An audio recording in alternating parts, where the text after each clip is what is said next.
तर मित्रांनो बघा, आता आपण तागाला रोटर मारण्याची प्रक्रिया चालू करणार आहे.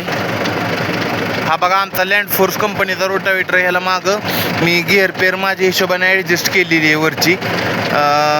तर बघा आता तुम्ही, एकदम क्वालिटी असा काम होतंय. लोचा पहिला गिअर आहे, 2000 RPM आहे.